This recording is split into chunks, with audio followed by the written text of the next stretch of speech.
Hello, good morning everybody, wherever you are in the world. I thought I would have a little bit of a live feed this morning and just go a little bit kind of off-piste and ad-lib. It's been a funny old week. I have had a very strange week and the weather has been equally strange. And if you can hear that running around, I'll show you if I can show you my dog. Can you see down there? He's playing with a plastic tube. And he likes it more than any of his toys that I've bought him at the moment. So I should keep an eye on that to make sure he doesn't chew it up so much that he starts to eat it, which would be very dangerous. So don't worry, I have my eye on him. Anyway, it's been, as I was saying, it's been a very, very strange week. And I have, I've gone from sort of, well, the temperature here yet alone has gone from sort of -3 degrees centigrade, and now it's about 18 or something. So it's really lovely out there, quite blustery. We've had this storm Bert, which I'm sure that a lot of you have had. It came over from the United States, I think. So it's been sweeping across the United Kingdom, across Ireland, across the northwest, across the west. And we've had incredible winds and a lot of rain. So sadly, there's flooding in lots of places, but that's the weather update in the UK so far. But as you can see, it's extremely sunny today. Oh, it's just lovely. And I closed my blind because if I don't close it, I'll probably end up with my eyes shut the whole time because it's so bright, but it's absolutely glorious. I wonder what it's like where you are in the world. Right, I'm now going to have a drink of my vitamin C and vitamins. Yeah, I wonder what it's like where you are. Did you get that storm Bert as well if you're in the US? I'm going to close this because it's very bright. So here we go. I'm just going to let you fill you in on what has been going on this week. First of all, I had an article in the Telegraph in the newspaper which was about my body weight and my loss of weight. And I think a lot of you got very bored with that, so I won't dwell on it. But if you want to read it, you can now read it, and it's open, totally open now. So you can now read that. I might just put the link to it in the comments after I finish today. But it tells you kind of everything you need to know, and you don't have to read it if you don't want to, because I understand that a lot of you get sick and tired of this kind of thing. I think last night I was writing a couple of pieces for my website. I do this thought for the week, which some of you might be aware of if you are signed up to my website, Ravenous Butterfly's website. And I was looking at the word, what was it I wrote about yesterday? I was looking, well, first of all, I wrote about Thanksgiving because that's coming up this week for a lot of you in the US. But I wrote about the word, and I can't even remember what it is. Oh my goodness me, I've gone completely bonkers. I'll think about it in a minute, so it'll come back to me. It's probably because I've got so many things on my mind at the moment. And then I started thinking about how you can basically envisage yourself. I'm going to look it up because it's going to really annoy me. But I can't believe my brain's gone to sort of mush already. I was feeling really bright and breezy this morning as well. It's basically a really interesting one. It's where you can envisage and kind of just make your life the way you want it to be, I suppose. So it is when you, I'm just looking up the piece I wrote, manifest something. There you go, when you manifest something. And clearly I haven't manifested this because I forgot the word. So no, I was just going to go, and I was just going to let you know that I'm really it's kind of new buzzword, and I'm quite into it at the moment. And I think it's really interesting how you can actually envisage yourself in your head, or envisage something that you want to achieve in your head, whether it's professionally or personally, whether it's to do with health, whether it's to do with well-being, whether it's to do with relationships, work, home, finance, whatever it might be. And if you can kind of envisage that, and you can think about it very, very powerfully in your mind, and just take little tiny little titchy-witchy little mini steps towards it, aim towards it, and don't lose sight of it. Don't lose sight of your dream, and just go for it. And I would say that, yeah, okay, it might not happen, but it very well might happen, and you never know if you put yourself out there. I do believe that what goes around comes around, and I also believe, it might be a bit of a cliche, but I also believe that if you aim and you work hard enough towards something, and the universe, I suppose, has to kind of be conspiring in your favour, then you can get things done. It's perseverance, hard work, grit, and actually making the right decisions at the right time. A lot of it is luck, I do know, when it comes to sort of if you need people to help you along the way. But I think if it's to do with yourself, if it's to do with things like going out and having, say you set your mind on, say, going out and having a walk every day. Well, if you go out and you have a walk every day and you start small, you walk to the end of your road, then you walk to the park, and then you walk to the playground in the park, and then you walk back, or whatever it is that you do, little tiny increments each day, kind of making that walk a longer walk, or a more kind of a more sort of just a longer walk. Then by the end of the week you'd have gone twice as far as you started, probably on the first day, or even by the end of the month. And then by the end of the second month, the end of the third month, by the end of the year, you'll be walking faster, much further. But if you say to yourself, oh, I don't think I'm going to be able to make it to the end of the street, or oh, I don't think I'm going to be able to do that, then you're never going to get up off your bottom and do it. So things like that can be done with willpower, determination, positivity, maybe some headphones with a good book or some good music to keep you along the way, and keep you going. Maybe just even talk to a friend while you're walking along the road, or walking in the park, on your phone or something, if you find it boring. But once you start to go out into the big wide world, which is what I've started to do now with my dog, who is chewing beautifully down there on the floor, his little roll of plastic, then I think you begin to realise that there's a lot out there, there's a lot happening out there. You get to notice things more, and if you do this kind of slow looking that I've been talking about as well, then you really get to see things and appreciate things, and it kind of enriches, it's certainly been enriching my life. So there was that. So there was the whole idea about manifesting things and making things happen. And I really do think that with this weight loss article I did in the newspaper, I mean, I didn't ask to have that article written about me. I was kind of offered it, basically. And I thought, yeah, I'll do that. I'll write about that, because I think it's important for other people to realise that, you know, they're not alone, and things can be achieved, things can be done. So that manifestation of me thinking, right, I'm going to be healthier, I'm going to get fitter, I'm going to get more mobile, I'm going to lose weight. That's been something that I've done. I've made that conscious decision. I manifested it. I'm thinking about it every day. I'm conscious of it every day, and I'm working hard towards that goal. So, you know, why not share that and let other people see that they too can probably do something similar if they want to. If they want to stop drinking, if they want to stop smoking, if they want to get fitter, if they want to learn to read, whatever it might be. I think it's something that, you know, we all realise that we all have the sort of nemesis. We all have things that we're really scared of, or that we really don't think we'll ever be able to do. And actually, a lot of things, not all things, but a lot of things are within our grasp. They are actually within our reach. So who knows? Watch this space. So yeah, manifesting, that was an interesting one I thought about. And then I was thinking about Thanksgiving. So that all kind of ties in, doesn't it, with Thanksgiving, really. It's that sort of positive vibe. Thanksgiving, when I lived in New York, was one of my favourite holidays. I absolutely loved it.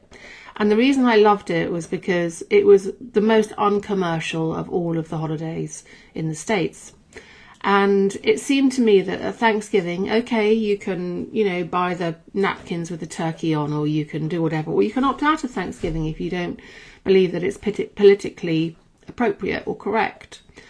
But I think the idea of coming together, whether it's Thanksgiving or not, coming together as friends, as family, in the warm bosom of the love of a home and the warmth of a home, hopefully, around a table, whether you're having vegan, vegetarian, or normal, whatever roast Thanksgiving dinner would be, then I think that's a lovely, lovely thing. And you could just have pasta, you could just have, you know, lasagna, or you could just do risotto, or you could just make a delicious tagine or something, whatever it is you fancy. I don't think it doesn't have to be traditional in that way. But I think just coming together around a table is really, really important. I started watching a programme on television last night with Ted Danson in it. This is just on the coming around a table thing. And his daughter in this television, I think it's a Netflix thing,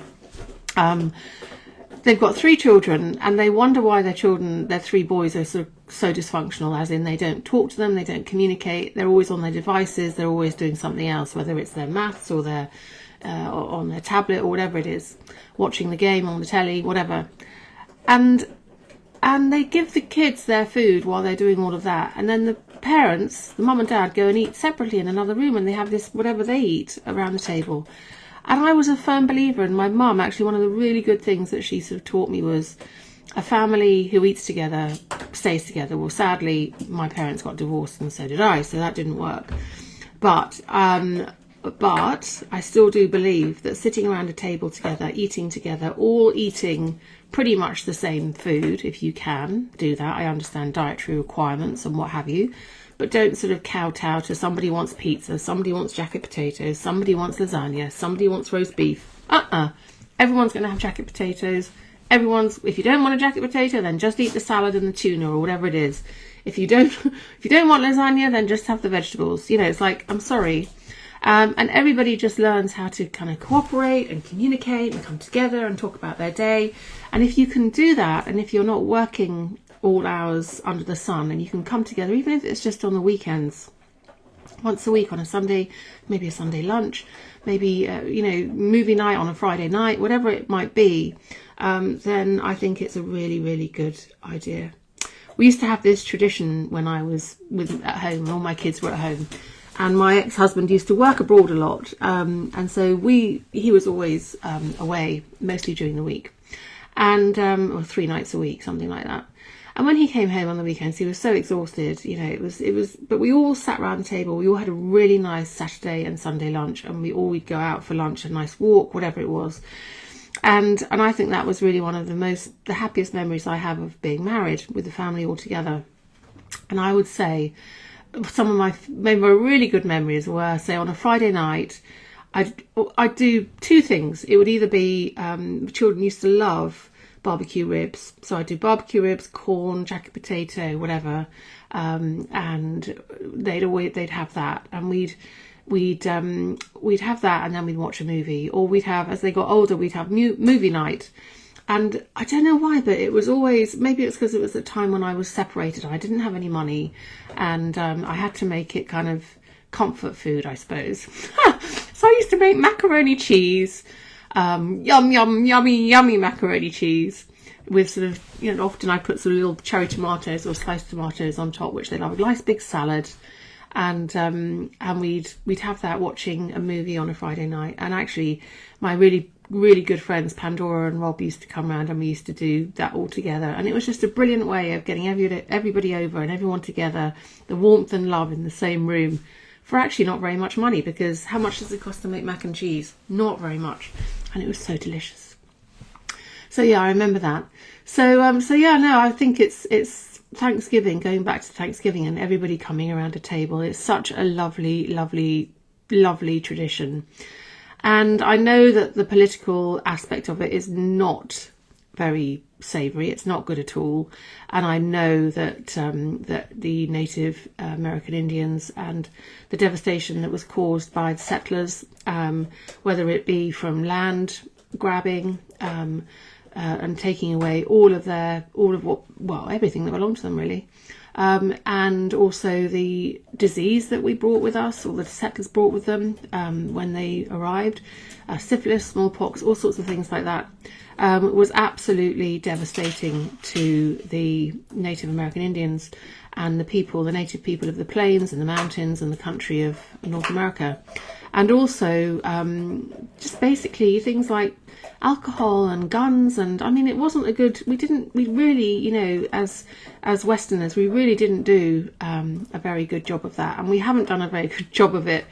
The British, I'm talking about now, pretty much, I mean, we could really get into sort of deep water all over the world with the things that we have done. We have brought lots of good things, some, like typical things that I'm going to say now, like roads and schools and stuff like that, and railways and,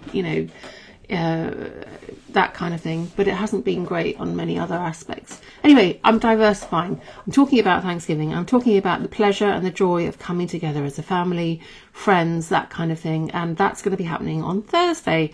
And I'm not going to be in the States to celebrate, and I'm going to really miss it. So my heart's going to be with everybody who is going to celebrate, because I think it's absolutely a wonderful, wonderful thing to do. And I know it's really stressful, and I know that a lot of people have to travel a long distance, and that it can be snowstormy, and it can be rainy, and there can be hurricanes, and it can be all sorts of things.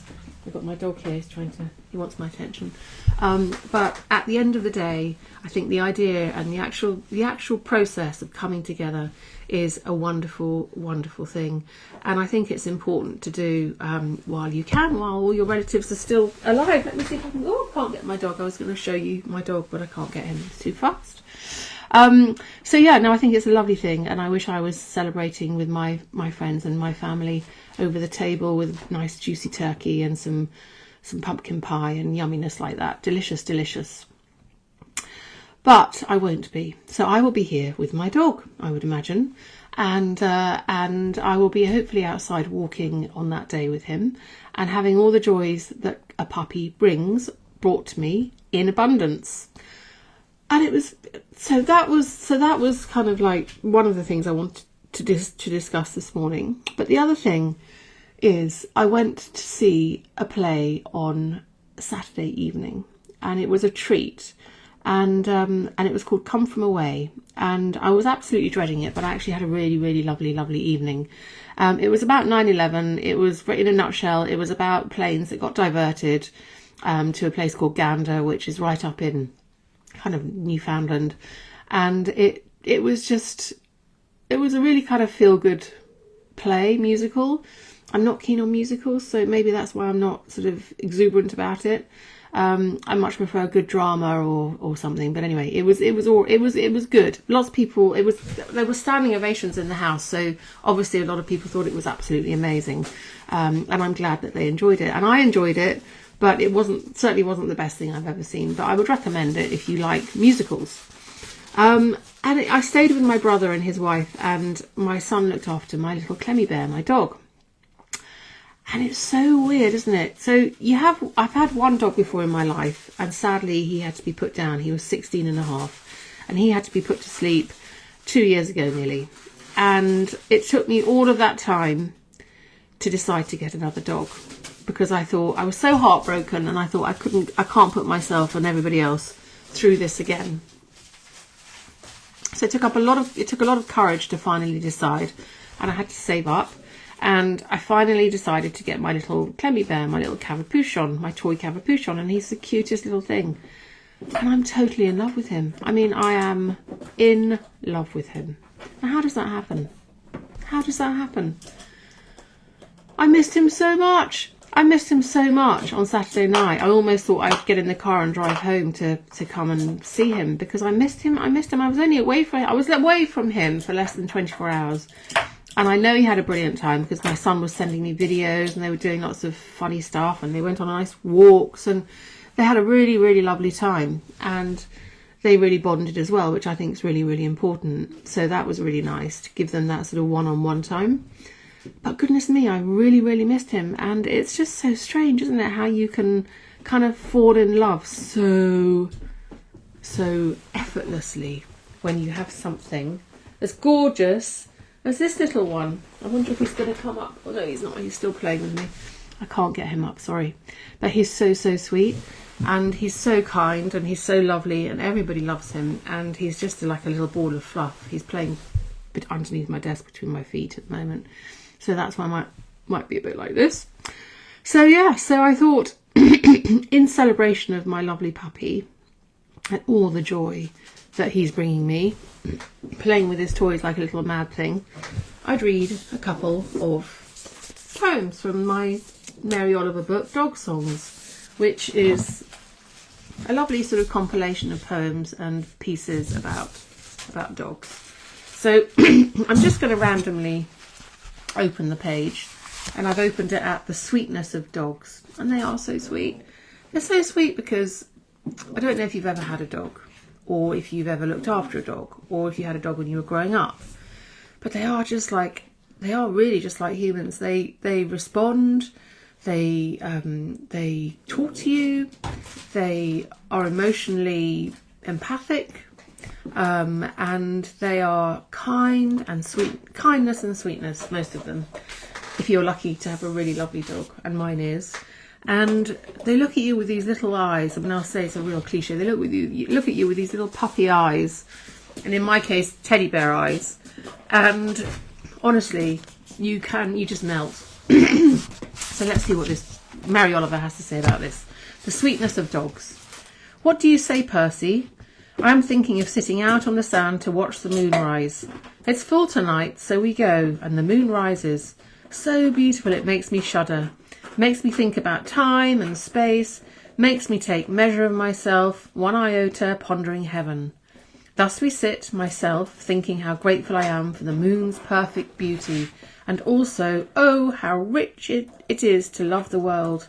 Percy, meanwhile, leans against me and gazes up into my face, as though I were just as wonderful as the perfect moon. You see? That's what my little Clemmy Bears does. He just, if we're out and it's really, really beautiful outside and we're walking and we're in this gorgeous place, and I look at him and I try and show him something, he just looks at me with this little face like, what could be more beautiful than you, Lisa? Nice. Quite nice to have that. It's quite nice to have that without any kind of, what's the word? You know, there's no strings attached. It's sort of like totally, it's like a totally free, beautiful love, isn't it? Okay, I'm going to read another poem from Mary Oliver's book about dogs. This is called Bagoozy, or Bazoogie. Where goes he now, that dark little dog? Look, there we go. There's a picture. That's so sweet. Where does he go, that dark little dog who used to come down the road barking and shining? He's gone now from the world of particulars, the singular, the visible. So that deepest sting, sorrow, still, is he gone from us entirely? Or is he a part of the other world somewhere, everywhere? Come with me into the woods where spring is advancing, as it does no matter what, not being singular or particular, but one of the forever gifts and certainly visible. See how the violets are opening, and the leaves unfolding, the streams gleaming and the birds singing. What does it make you think of? His shining curls, his honest eyes, his beautiful barking. Oh, look at that. It's such a sweetie. Let's read one more. Okay, this is a long one. This is, oh no, that's a sad one. I don't want to read a sad one. Conversations. Look, that looks a bit like Clemmy Bear. You see that little one there? Looks a little bit like Clemmy Bear. Wherever he's gone. He's gone to do something else. Conversations. Said Bear. I know I'm supposed to keep my eye on you, but it's difficult the way you lag behind and keep talking to people. Well, how can you be keeping your eye on me when you're half a mile ahead? True, said Bear, but I'm thinking of you all the time. I had to go away for a few days, so I called the kennel and made an appointment. I guess Bear overheard the conversation. Love and company, said Bear, are the adornments that change everything. I know they'll be nice to me, but I'll be sad, sad, sad. And pitifully, he wrung his paws, and I cancelled the trip. Oh, so sweet. I wonder what animals would say if they could talk to us. What do you think they would say? Do you think that they would be overtly affectionate and say things that they'd end up regretting saying because of the heat of the moment of absolutely being totally 100% head over heels in love with their owner? Or do you think they'd be grumpy and sort of like, oh, you think they're really happy, but actually they'd sort of be a bit sort of like, oh, I don't really like these biscuits today. I don't want this kibble. Can I have something different? Can I eat what you're eating? Or do you think they'd be sort of like, oh, I love my kibble. I love my kibble. It's so delicious. It's so delicious. Thank you so much. You couldn't have given me anything nicer. It's yummy scrummy. Anyway, I don't know. I don't know what they would do. But in the grand scheme of things, I have to say, I love my little puppy. I love him so much.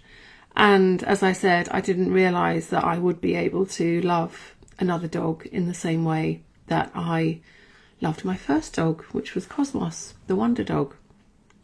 Maybe it's the same as maybe that's the same as relationships. Maybe when you've been heartbroken or things haven't gone the way that you wanted to in a relationship, you've sort of, you block yourself, don't you? You sort of don't want to go out there. You don't want to attract anybody else. You don't want to fall in love again for fear of being hurt, for fear of having your heart broken. or for fear of something awful happening to them, or it's just, you get very fearful, don't you, when things don't go right with the relationship that you think may have been the one, or not, as the case may be. Maybe with retrospect, none of them were the one, none of them were right.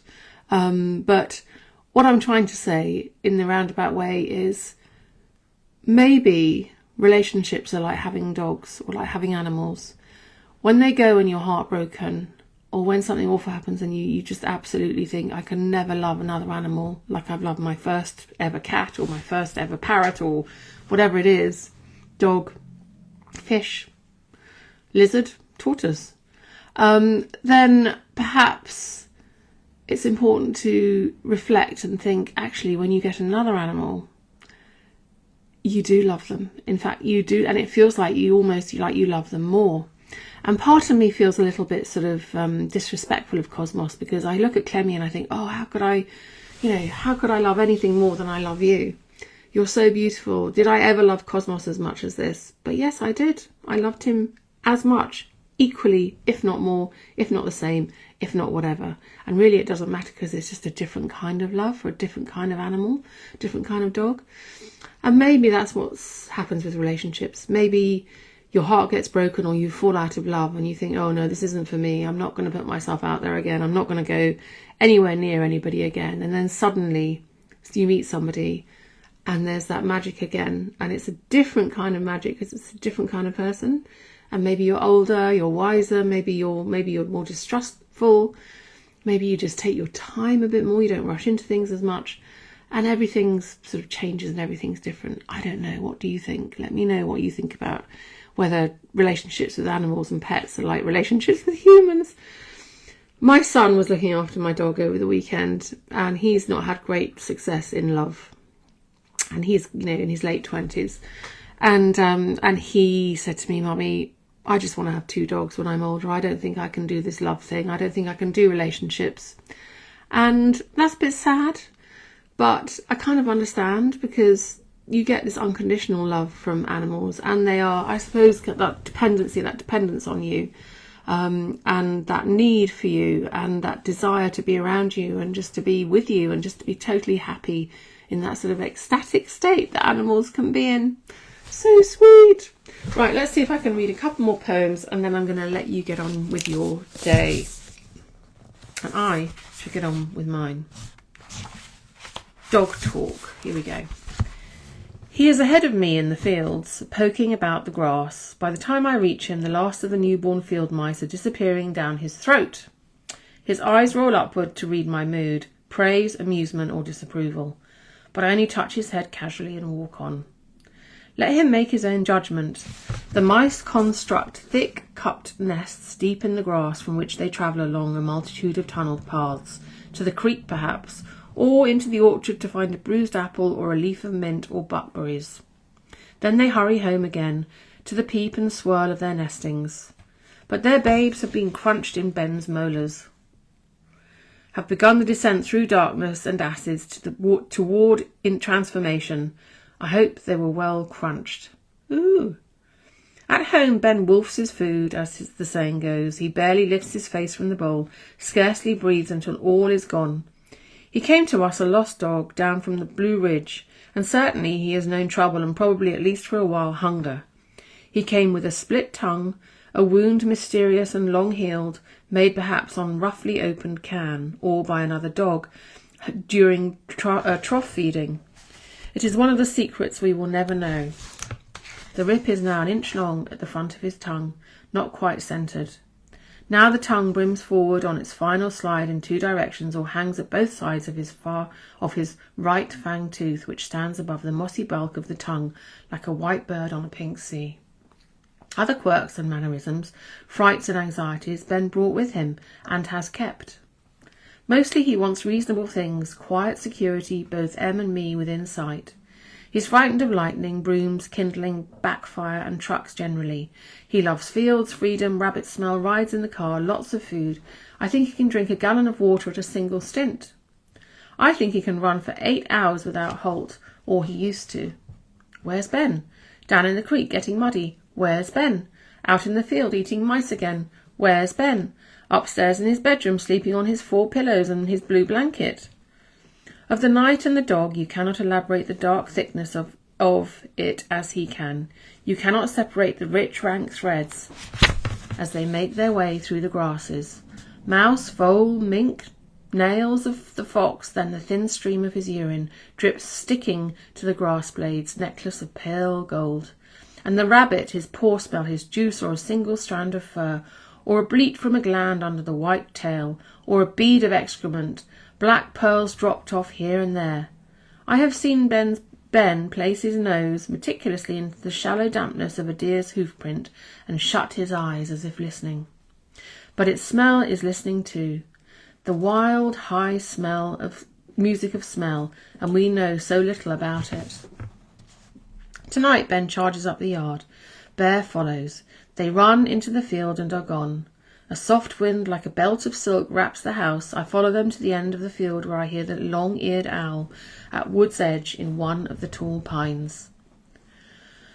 All night the owl will sit there inviting his catty racket, except when he opens pale wings and drifts moth-like over the grass. I have seen both dogs look up as the field floats by, and I suppose the field mouse hears it too in the pebble of his tiny heart, though I hear nothing. Bear is small and white with a curly tail. He was meant to be idle and pretty, but learned instead to love the world and to romp roughly with the big dogs. The brotherliness of the two, Ben and Bear, increases with each year. They have their separate habits, their own favourite sleeping places, for example, yet each worries without let-up if the other's missing. They both bark rapturously and in support of each other. They both sneeze to express pleasure and yawn in humorous admittance of embarrassment.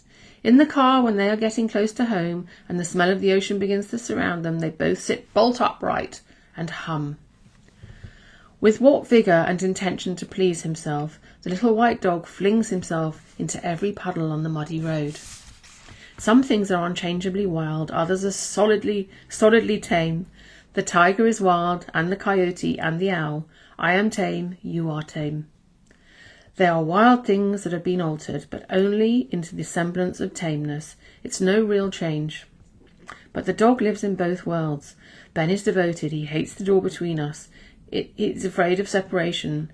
But he had, for a number of years, a dog friend to whom he was also loyal. Every day, and a few others gathered into a noisy gang, and some of their games were bloody. Dog is docile and then forgets. Dog promises, then forgets. Voices call him. Wolf faces appear in dreams. He finds himself running over incredible lush or barren stretches of land. Nothing any of us has ever seen. Deep in the dream, his paws twitch. His lip lifts. The dreaming dog leaps through the underbush, enters the earth through a narrow tunnel and is home. The dog wakes, and the disturbance in his eyes when you say his name is a recognisable cloud. How glad he is to see you, and he sneezes a little to tell you. But the falling back, fading dream where he was almost there again, in the pure rocky weather ruled beginning. Where he was almost wild again, and knew nothing else but that life, no other possibility. A world of trees and dogs and the white moon, the nest, the beast, the breast, the heart-warming milk, the thick mantled ferocity at the end of the tunnel, known as father, a warrior he himself would grow to be. Dog promises and then forgets. Blame him not. The tooth glitters in the ridged mouth. The fur lifts along the spine. He lifts a leg and sprays a radiant mist over a stone or a dead toad or somebody's hat. He understands what is wanted and tries again, and is good for a long time and then forgets. And it is exceedingly short, his galloping life. Dogs die so soon. I have my stories of that grief. No doubt many of you do also. It is almost a failure of will, a failure of love to let them grow old. Or so it feels. We would do anything to keep them with us and to keep them young, the one gift we cannot give. Thank you, Mary Oliver. That was really actually quite sad. And I was feeling so cheery this morning. Anyway, on that note, I'm going to read the comments. Let me see if I can get my dog. I don't think I can. He's just being really silly. I don't know if you can see. Look, he's down here. See? There he is. He's so sweet. He's so cute. So I'm going to see if I can read these comments, which I can often never normally do because I'm not very good at it because I'm on my phone, but I will try. So Emma de House says nothing has changed. I think when she made that comment when I was talking about Thanksgiving and colonialism and all the bad stuff that settlers and that people did when they moved into other people's countries and took over and took ownership. All not good. Leah says, my dog's like that. Pure love. He makes me feel so loved. Totally, I get you, Leah. Elise says, pets are kindred spirits, such amazing companions. They certainly, certainly are. And Melissa says, I needed to hear this message right now. Currently living the thoughts you're sharing. Certainly food for thought. Okie dokie. So I think I am going to love you and leave you. Unless you have any questions you'd like to ask me, I'll still be here for another minute or so, and then I shall clock out. But I do hope you have a lovely week this week. And on the kind of thought of Thanksgiving, and on that kind of on Thanksgiving, I would say, don't stress if you've got people coming to your house. Like I said, don't stress over the little things. Seriously, there are many years that I could not afford to do really, really fancy Christmases and things when I was going through my divorce. And I would just go to cut price supermarkets like Lidl's and Aldi and things like that we have here, go to the market, fruit and vegetable market, and make as much as I could and make stuff from scratch. And you don't have to go to fancy delicatessens or fancy stores or, fancy places to get things. You can make simple things. It doesn't have to cost the earth. And actually, things that are made from your heart are the ones which people really care about and which really matter. So please don't stress over buying the most expensive wine that you can or whatever. I don't think it really doesn't matter. And I would ask people to help and bring dishes if you can't do it all yourself, or if it all gets a bit much, get them to bring the dessert, the pumpkin pie, whatever it is. Get them to do the nibbles, get them to do some delicious little crudités and some dips and some smoked salmon on pumpernickel or something like that. Yum, yum, yum. And get them to bring the alcohol or the wine or the drinks or the beers or whatever it is that you want to celebrate with on that day. The punch, get them to do something. Just ask for help. That's what I'm trying to say. Don't stress the little things. Ask for help. And it's okay to say no. It's okay to say, no, I'm really sorry. I can't have all those people, or yes, I will have all those people, but could everybody bring something to share? Easy peasy, Japanesey. Perhaps I shouldn't have said that. That's something I used to say when I was at school. I didn't mean it. Anyway, lots and lots of love, and I hope that you have a fabulous Thanksgiving if you're celebrating Thanksgiving, and certainly just enjoy yourself and just absolutely have a really lovely time. And as Elise says, simplicity and from the heart is definitely what matters. I agree. And when it comes to Christmas, I can remember a few Christmases I didn't have any money at all, and I would just paint the children. I painted them all a picture and wrote them a lovely note on the back of the painting, lovely letter, heartfelt, beautiful words, how I felt about how much I love them and what they mean to me. And then I went to the charity shops, and I can remember buying them things in the charity shops. In those were in the days, I'm talking about 10, 15 years ago, when you could buy cashmere jumpers for £5 and they weren't going off to these vintage, sellers and selling them for, £50. So yes, I used to buy things like that. And they, in fact, my son, who was here, just got this lovely jumper delivered because he said to me, Mummy, the cashmere jumper you bought me all those years ago, I put it in the washing machine with other things and sadly it shrank. So I needed to get something new. And that was the jumper I bought for £5 for him for Christmas. He must have been about 15 when I bought it.